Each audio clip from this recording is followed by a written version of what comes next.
This property, Douglas Square on Hope Mills, which wasn't called that when we bought it. I'll get to why on that one in a second. But Douglas Square was on the market for like 3 days. Okay. So this is a little montage that we put together for my dad when he died in 2010. Just my mom kept these storyboards. It's just like a story of his life. It's a lot of me growing up with him. He was a big golfer.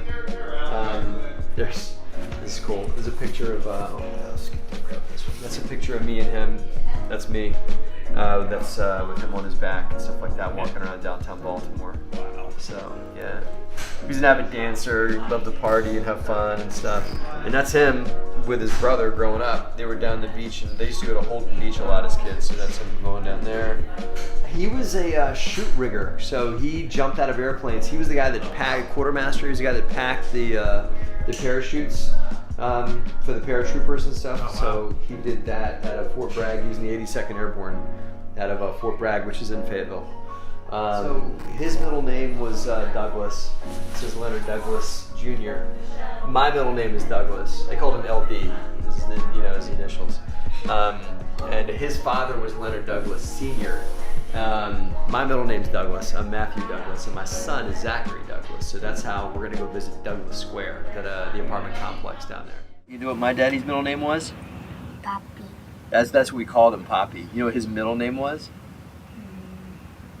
Selena. Douglas. Doug. Yeah, and then his daddy's middle name was Douglas too.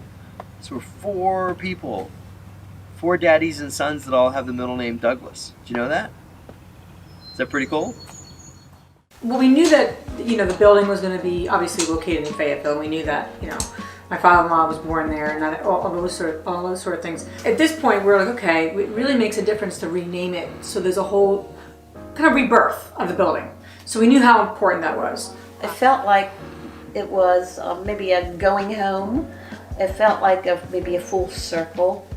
And of course we visited there, and I got to see Douglas Square, and I was very happy. Leonard never knew a stranger. When he met somebody, he met them wholeheartedly, and he was very warm and welcoming. Even if he went to the bank, he knew the bank teller's name, for instance, and so everybody that he met, he kind of made a friend.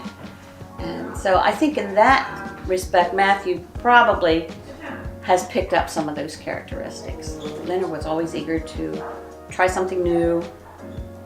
He was a great organizer. He would plan the trips down to, doing something every day. We wouldn't just go to the beach.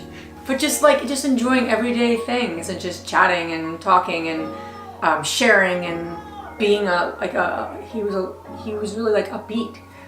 He was just lovely to be around. I mean, he always was in the conversation, very present. Definitely. And Matt is just the same way. I mean, that is a huge similarity between the two of them. Lessons my father taught me, and this is just like what I view to be his impacts on me. Yeah. And this is hanging in my son's room. So,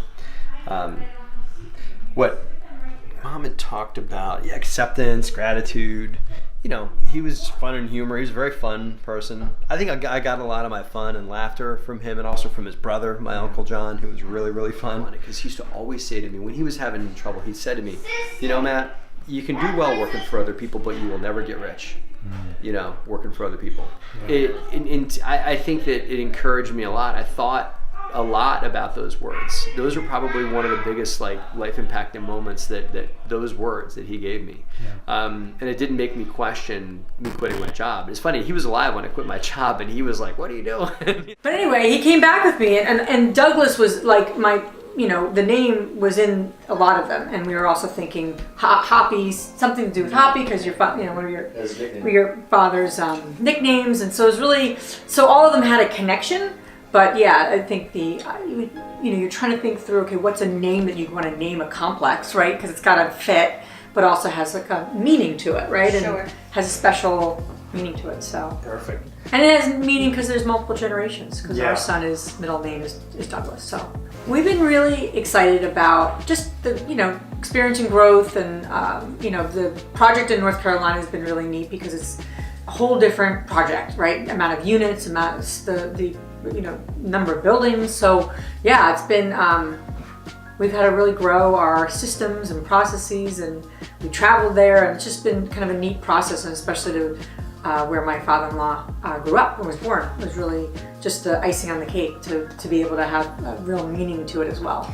My father-in-law was an amazing man. I really make me cry.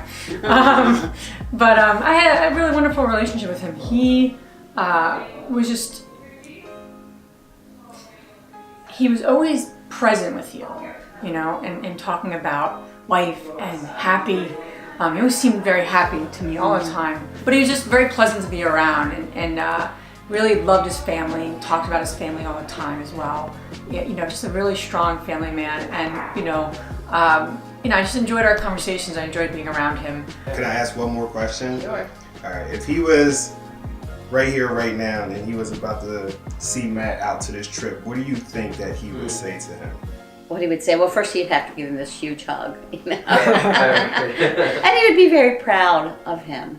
I'm quite sure of what he's done with his life.